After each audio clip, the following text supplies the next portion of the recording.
Voltage source, हाँ ठीक है, वोल्टेज सोर्स इन्वर्टर जब पढ़ेंगे तब देखेंगे ये आवश्यक क्यों है। करंट सोर्स इन्वर्टर होता तो हम लोगों को इस आईजीबीटी से भी हम लोगों का काम चल जाता। वोल्टेज सोर्स इन्वर्टर में लोड टू सोर्स भी हम लोगों को पावर फ्लो कराना हो सकता है, आईजीबीटी में वो पॉसिबल नहीं है। आईजीबीटी यूनिडायरेक्शनल होता है, वोल्टेज दोनों एंड से, दोनों पोलैरिटी के वोल्टेजेस ब्लॉक कर सकता है, पर करंट एक ही तरफ फ्लो करा सकता है। ठीक है, इसीलिए दूसरे दिशा में करंट फ्लो कराना हो तो एंटी पैरेलल डायोड लगाना होता है। ठीक है, प्रश्न किसने पूछा था? सर रजत। हाँ, that was a very important question. ये अभी क्लियर हो जाएगा जैसे इन्वर्टर यूनिट 4 शुरू करेंगे हम लोग। इलेक्ट्रिक कार में भी यही यूज होता है। क्या कह रहे हो? इलेक्ट्रिक कार में sir voltage source inverter. Electric car में वोल्टेज सोर्स इन्वर्टर, एक मिनट को सोचने दो मुझे। रीजेनरेटिव ब्रेकिंग सर उसमें भी होता है सर। देखो मैं इसमें तो तुम लोगों को बता सकता हूँ, जो तुम्हारा मेट्रो है या फिर जो भी ट्रेन्स वगैरह हैं उसका तो मुझे पता है, पर इसमें कार में अगर डीसी सीरीज मोटर लगा हुआ है तो तब तो तुम्हारा नहीं, तब तो इन्वर्टर से नहीं होगा। इंडक्शन, मुझे एक चीज बताओ क्योंकि मुझे वो पता नहीं है, इलेक्ट्रिक व्हीकल्स की जो बात कर रहे हो उसमें मोटर कौन सा लगा होता है वो बता दो मुझे, तो मैं तुरंत बता दूंगा कि यही होता है कि कुछ और होता है।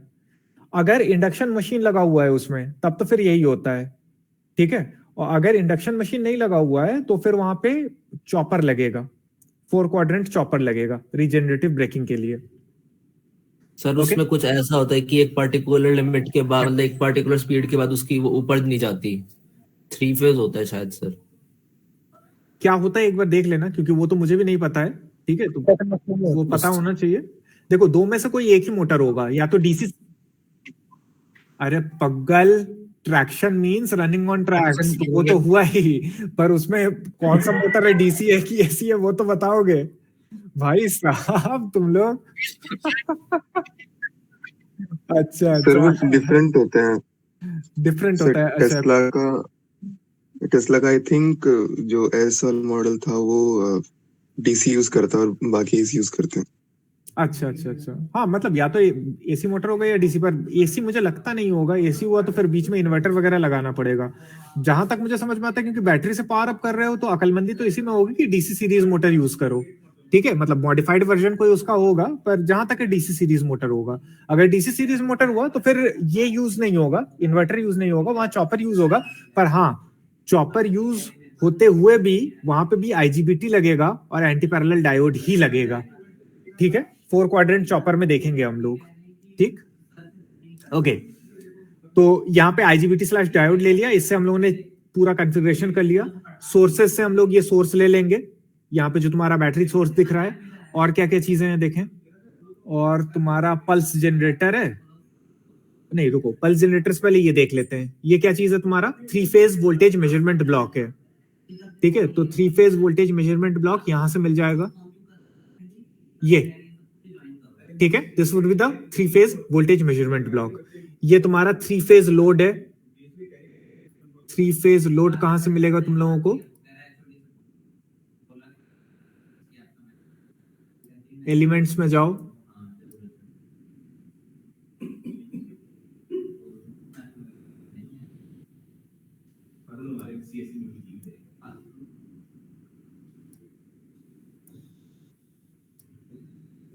हाँ यहाँ पे 3 फेज पैरेलल आरएलसी ब्रांच मिल जाएगा, 3 फेज पैरेलल आरएलसी लोड मिल जाएगा। ठीक है, ब्रांच में आर, एल और सी के वैल्यूज पुट करोगे, ओम में, हेनरी में और फराड में। लोड में क्या करोगे? एक्टिव पावर और रिएक्टिव पावर के टर्म्स में वैल्यूज पुट करोगे। ठीक है, तो वो यहाँ पे कनेक्ट कर लोगे।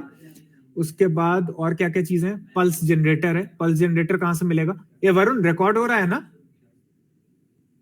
हाँ बिल्कुल सही, पल्स जनरेटर ऊपर जाओगे तो यहाँ पे सोर्सेज में मिलेगा।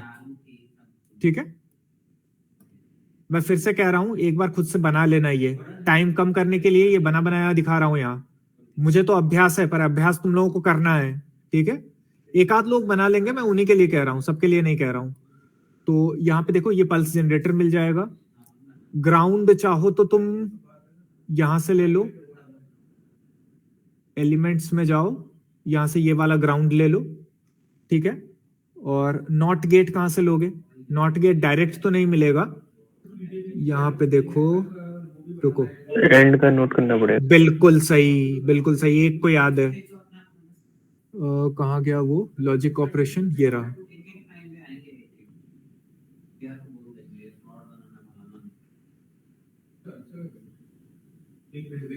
हाँ, ये देखो, ये एंड है, इसको ड्रैग करके ले जाओगे और इसी में डबल क्लिक करके ऑप्शन होगा, इसे नॉट बना लोगे। ठीक है, और कुछ बचा लास्ट में, क्या स्कोप बचा हुआ है तुम्हारा। स्कोप के लिए क्या करोगे, सिंक्स पे जाओगे, फ्लोटिंग स्कोप नहीं, नॉर्मल स्कोप उठाओगे। ठीक है, सारा कुछ रिकॉर्ड हो गया है, अगर कभी देखना हो तो दोबारा इसे आराम से देख सकते हो। ठीक है, वरुण लिंक भेज देगा, तो तुम लोग आराम से देख लेना। ओके, अब बात करते हैं किसकी, अब बात करते हैं कि इन पे ये जो स्विचेस हैं, इन पे जो सिग्नल देना है, जैसे इस पे 0 to 180 डिग्री का सिग्नल देना है, वो कैसे दें। ठीक है, वो कैसे दें, देखो 1, 3 और 5 इन पे हम लोग पल्स जनरेटर से सिग्नल दे देंगे, और 1 पे पल्स जनरेटर से जो भी सिग्नल जा रहा है उसका कॉम्प्लीमेंट किस पे दे देंगे। 1 वाले स्विच पे पल्स जनरेटर से, 1 वाले के पल्स जनरेटर से जो भी सिग्नल जा रहा है गेट पे, 4 वाले को उसी का चुपचाप कॉम्प्लीमेंट दे देंगे। ठीक है, उसी का डिजिटल कॉम्प्लीमेंट दे देंगे। क्यों, क्योंकि जब 1 ऑन है तो 4 ऑफ है, वैसे ही जब 1 ऑफ होगा तो 4 को ऑन होना होगा। तो 1 के लिए हम लोग अपना सिग्नल बना लेते हैं, उसी को कॉम्प्लीमेंट करके 4 को दे देंगे। 3 के लिए पल्स जनरेटर से सिग्नल बना लेते हैं, 3 का पल्स जनरेटर का सिग्नल बन जाए तो उसी को हम लोग कॉम्प्लीमेंट करके 6 को दे देंगे। वैसे ही 5 के लिए पल्स जनरेटर से सिग्नल बनाएंगे, 2 के लिए अलग से कुछ नहीं बनाएंगे, 5 के लिए जो पल्स जनरेटर से सिग्नल बनाया हुआ है उसी को नॉट गेट से पास करके 2 को दे देंगे। किसी को कोई संदेह, किसी को कोई संदेह? No sir. नहीं। अब आते हैं कैलकुलेशन पे। ठीक है, देखो यहां तक मजदूरों वाला काम है। ठीक है, अभी तक जो काम कर रहे थे ये मजदूरों वाला काम है, ये तो कोई भी कर लेगा। अब असली काम शुरू हो रहा है कि इनका कंट्रोल स्कीम कैसे जनरेट करें। अच्छा, ये सिर्फ सैम्पलिंग की बात नहीं कर रहा हूं, हार्डवेयर की भी बात कर रहा हूं। तुम में से अगर कोई ऐसा है जिसने कभी सोल्डर किया ना हो, कभी भी सोल्डर ना किया हो, तब भी कोई दिक्कत की बात नहीं है। हार्डवेयर में भी डॉट बोर्ड लाके, 0 पीसीबी लाके, आईजीबीटीज वगैरह लगा के इतना सर्किट तुम में से कोई भी बना लेगा। ठीक है, सोल्डर थोड़ा मोटा मोटा बनेगा जैसे मैं बनाता हूं, पर आराम से बन जाएगा। ठीक है, इसके बाद कंट्रोल सिग्नल कैसे जनरेट करना है वो इंजीनियर वाला काम है। ठीक है, दिमाग वाला काम वो है। तो अब देखो, स्विच 1 को कहां से कहां तक तुम लोगों को ऑपरेट करना था? 0 to 180।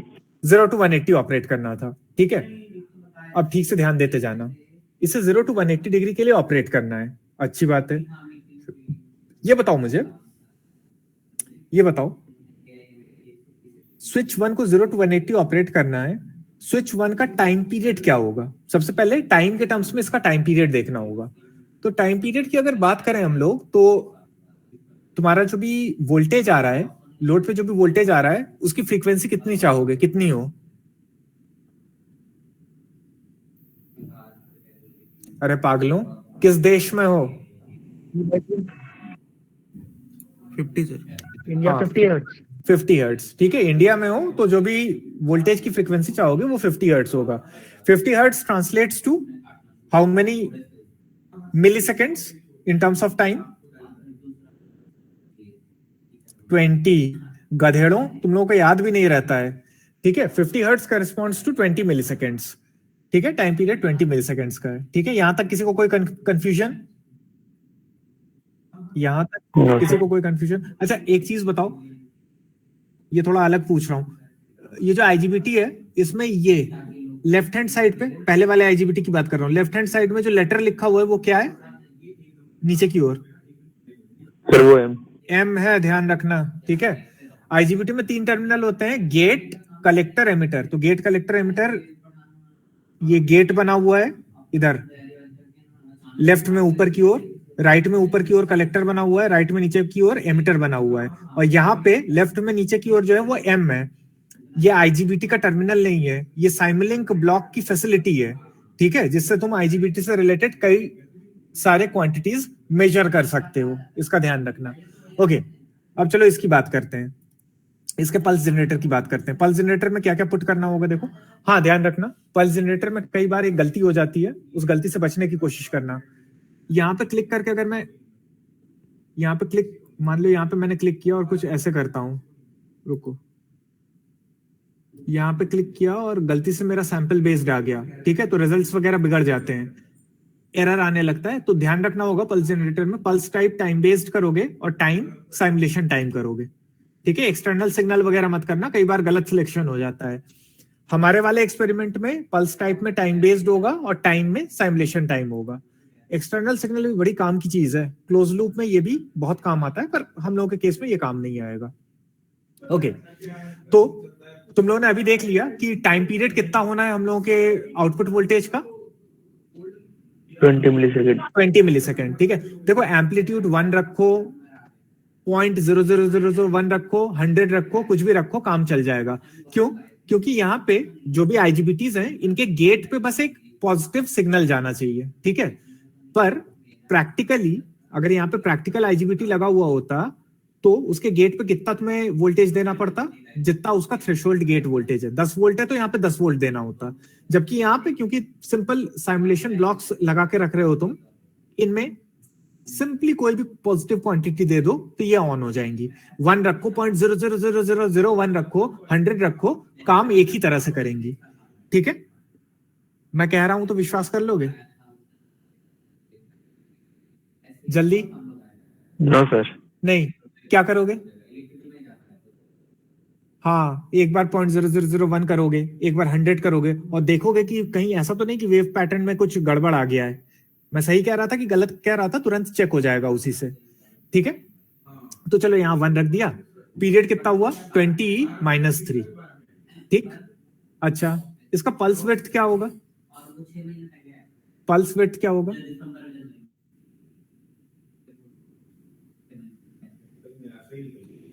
रुको, ये याद है 0 to 180 चलाना है इसको, ठीक है। रुको, स्विच 1 की बात कर रहा हूं, स्विच 1 की बात कर रहा हूं।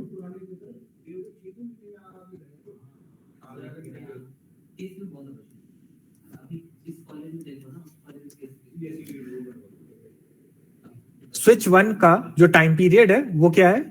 360 डिग्री है, ठीक। अगर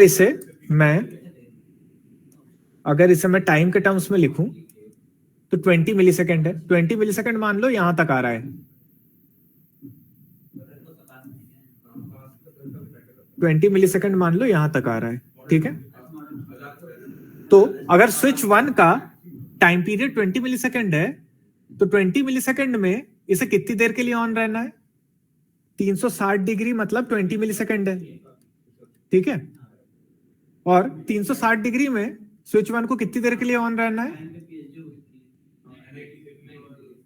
कितनी देर के लिए ऑन रहना है? 180 डिग्री के लिए 180 10 मिलीसेकंड। 180 डिग्री के लिए, तो 180 डिग्री मतलब कितना मिलीसेकंड होगा? 10 मिलीसेकंड। 10 मिलीसेकंड 20 मिलीसेकंड का कितना फ्रैक्शन है? 1/2। 1/2, 10/20। और इसे परसेंटेज में लिख दें अगर तो 50%। 50%। यही ड्यूटी साइकिल है, ठीक है। ड्यूटी साइकिल क्या होता है? T on, duration of the on period upon the total time period into 100, ठीक है। तो स्विच 1 को 180 डिग्री के लिए ऑन होना है 360 डिग्री में, क्योंकि 360 डिग्री यहाँ पे 20 मिलीसेकंड को करेस्पॉन्ड कर रहा है, क्योंकि मुझे आउटपुट पे 50 हर्ट्ज का सिग्नल चाहिए। तो 180 डिग्री 10 मिलीसेकंड को करेस्पॉन्ड करेगा, 10 मिलीसेकंड 20 मिलीसेकंड का 50% है, तो ड्यूटी साइकिल 50% होगा। तो स्विच 1 का जो पल्स विड्थ है वो कुछ इस तरह का होगा, जो पल्स का शेप होगा कुछ इस तरह का होगा। 20 मिलीसेकंड ये है तो 10 मिलीसेकंड ये होगा, यू, ठीक है। जो स्विच 1 का ड्यूटी साइकिल होगा 50% होगा, और स्विच 1 का जो ट्रेजेक्टरी होगा वो कुछ इस तरह का होगा। किसी को किसी प्रकार का कोई संदेह? सिंपल चीजें हैं, सिंपल चीजें हैं। तो देखो एम्पलीट्यूड 1 रख दिया, पीरियड 20e-3 मतलब 20 × 10⁻³ पल्स विड्थ 50% है। फेज डिले कितना है? कहां से शुरू हो रहा है ये? 0 डिग्री से। 0 डिग्री से शुरू हो रहा है, तो फेज डिले कितना होगा? फेज डिले होगा तुम्हारा 0, ठीक है। अब चलो स्विच 3 की बात करते हैं। स्विच 3 में भी ड्यूटी साइकिल तो 50% ही होगा, 180 डिग्री के लिए कंडक्ट कर रहा है अपने पूरे 360 डिग्री में से, पर बाकी सारी चीजें सेम होंगी। स्विच 3 में सिर्फ अंतर किस चीज का होगा? स्विच 3 वाले पल्स जनरेटर में इस चीज का। किस चीज का? स्विच 1 0 डिग्री पे शुरू हो रहा था, स्विच 3 कहां पे शुरू होगा? 120। 120 पे। पर देखो डिग्री के टर्म्स में तो देना नहीं है, सेकंड के टर्म्स में देना है हम लोगों को, तो वहां पे क्या लिखेंगे हम लोग? बिल्कुल आसान है लिखना, बिल्कुल आसान है लिखना। देखो 360 डिग्री 20 मिलीसेकंड को करस्पॉन्ड कर रहा है, ठीक है? तो 1 डिग्री कितने मिलीसेकंड को करस्पॉन्ड करेगा? 18 डिग्री। तुम लोगों को मुझे ना वो कहानी बताना पड़ेगा पूरा कि 2 सेब 4 रुपए के आते हैं तो 1 सेब कितने रुपए का आएगा, मूर्ख कहीं के। 360 डिग्री 20 से मिलीसेकंड को करस्पॉन्ड कर रहा है, तो 1 डिग्री कितने को करस्पॉन्ड करेगा? 1/18। हाँ, 20/360, ठीक है? अब मुझे बताओ फेज डिले कितने डिग्री का देना है? 120 डिग्री का। तो 120 डिग्री कितने मिलीसेकंड के बराबर होगा? 20/360 इंटू 120, ठीक है? तो 20/3 मिलीसेकंड हो गया। जो फेज डिले तुम्हें स्विच 3 के लिए देना है वो कितना होगा? 20/3 मिलीसेकंड। किसी को कोई संदेह? किसी को कोई No, संदेह? sir. सचिन अब गड़बड़ तो नहीं करोगे? No sir. नहीं, ठीक है, इस चीज का ध्यान रखना। चलो स्विच 3 वाला देखते हैं हम लोग, पल्स जनरेटर। एम्पलीट्यूड 1 है, टाइम पीरियड भी वही है 20E-3, पल्स विड्थ भी वही है, सिर्फ अंतर किस चीज का है? फेज डिले 20E-3/3 होगा, ठीक है? किसी को कोई संदेह? जल्दी बताओ। No sir. नहीं, अच्छा स्विच 5 का तुम लोग बताओ, स्विच 5 का तुम लोग बताओ फेज डिले कितना होगा, फिर मैं ब्लॉक खोलूंगा। स्विच 5 कितने डिग्री से शुरू होना है? 240। तो यहां पे फेज डिले कितना होगा? कितने सेकंड का फेज डिले होगा? जल्दी बताओ, फिर बॉक्स खोलूंगा मैं। जितनी जल्दी बताओगे उतनी जल्दी वाइंड अप होगा सारा कुछ। 40/3। बिल्कुल सही। कैसे आया वो कैलकुलेशन मैं नहीं करूंगा, तुम लोग खुद करना। उत्तर किसने दिया? उत्तर किसने दिया? हाँ, 40 मिलीसेकंड बाई 3, ठीक है, यहाँ पे लिखा हुआ है, ठीक है? अच्छा 1 के लिए जो भी पल्स जनरेटर बनाया है उसके आउटपुट को नॉट से पास करके 4 पे दे दो। वैसे ही 3 पे जो भी पल्स जनरेटर आ रहा है उसके आउटपुट को नॉट से पास करके 6 पे दे दोगे। वही काम तीसरे लेग पे करोगे, ठीक है? तो सारा का सारा हम लोगों का सिमुलेशन हो गया। अब लाइन वोल्टेज और फेज वोल्टेज का वेव फॉर्म जो है उसको प्लॉट करना है। यहाँ पे 0.1 सेकंड के लिए इसको चलाना है। इसको रन करता हूं। ये मैंने पुराने वर्जन पे बनाया था, देखता हूं इस पे रन कर रहा है कि नहीं।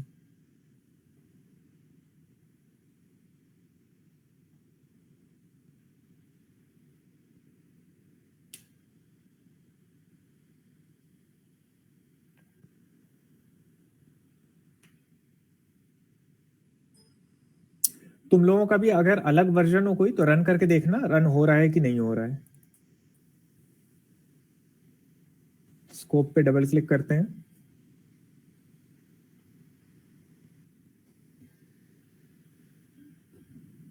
अच्छा दिख रहा है कि नहीं? बढ़िया है सर। ठीक है, ये अभी तुम लोगों का फेज वोल्टेज है, ठीक है? This is the phase voltage. Phase A है ऊपर वाला, फेज बी है नीचे वाला, फेज सी है उसके नीचे वाला, ठीक है? This is the phase voltage. अब तुम लोगों को लाइन वोल्टेज भी निकालना है, ठीक है? लाइन वोल्टेज भी निकालना है। तो क्या करोगे देखो, क्या करोगे देखो। ये ब्लॉक दिख रहा है वोल्टेज मेजरमेंट, क्या लिखा हुआ है इसमें? Phase two ground. ठीक है, इसको लो और यहाँ पे फेस टू फेस करो, अप्लाई करो, ओके करो, एक बार फिर से रन करो।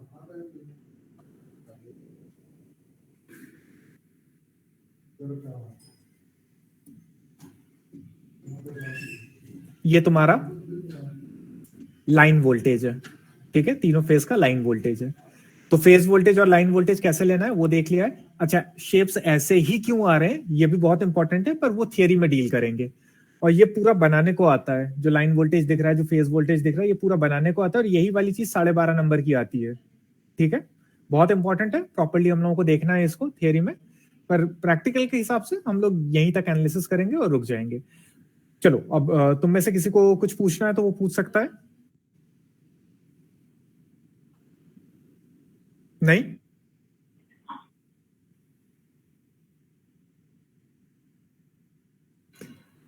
तुम लोगों का जो Friday। लिंक्डइन वाला मीटिंग है, सीवी वाला मीटिंग है और प्रोजेक्ट सबमिशन है मिनी वाला, सारा कुछ फ्राइडे को इन पर्सन कॉलेज में होगा। सबको नहीं, कॉलेज मैंने आना है। नोटिस वाले ग्रुप पे पूरा मैसेज डाल दिया था। हाँ मैं समझ रहा हूँ जयेश, पर फिर भी अलग से पूछना रहता है ना लोगों को। पूछने दो, कोई बात नहीं। मैं जानता हूँ वो तो तुमको जैसे ही बताता हूँ तुम वो कर देते हो, ऑलरेडी नो दैट। निश्चिंत रहो तुम। सब लोग समझ गए ना? मैम ने बुलाया हुआ है, फ्राइडे को सबको आना है, टाइम तुम लोगों को इन्फॉर्म कर दिया जाएगा। सीवी बना के लाना, लिंक्डइन प्रोफाइल बना के लाना, मिनी प्रोजेक्ट अपने क्या नाम है, प्रोजेक्ट हेड के पास सबमिट कर देना, जो भी प्रोजेक्ट सुपरवाइजर है। और उसके अलावा मेंटरिंग प्रोसेस होगा तुम लोगों का, मार्कशीट वगैरह कलेक्ट कर लेना यहीं से। और भी जो भी प्रक्रिया होगी, तुम्हारे कुछ सीनियर वगैरह इंटरैक्ट करेंगे, वो सारा कुछ उसी दिन हो जाएगा। ठीक है? तो टिफिन मेंटरिंग प्रोसेस में क्या होता है सर? क्या कह रहे हो? तेज बोलो। मेंटरिंग प्रोसेस में क्या होता है सर? प्रोसेस में मतलब समझ लो जो भी तुम्हारे क्लास एडवाइजर होते हैं वो तुमसे बातचीत करते हैं कि कहाँ पे तुम्हें समस्याएं हैं, क्या और ठीक किया जा सकता है, तुम्हारी क्वालिटीज क्या है, किस किस एरिया पे फोकस करो, नौकरी पाने के लिए क्या करना ठीक होगा। ये इन सब विषयों पे चर्चा की जाती है। और तुम्हें कुछ अगर कम्युनिकेट करना है तो वो तुम कम्युनिकेट कर सकते हो। ठीक है? Okay sir. और किसी की कोई क्वेरी? ठीक है, सर तो मार्क्स देखने दीजिए इस एक्सपेरिमेंट से। हाँ रुक जाओ। अच्छा, अब किसी का अटेंडेंस छूटा हुआ है या किसी को मार्क्स को लेकर कोई समस्या है तो वो रुका रहे।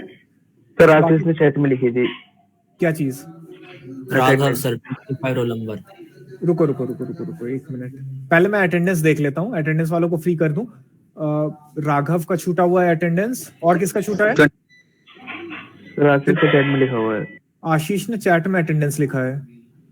ठीक है,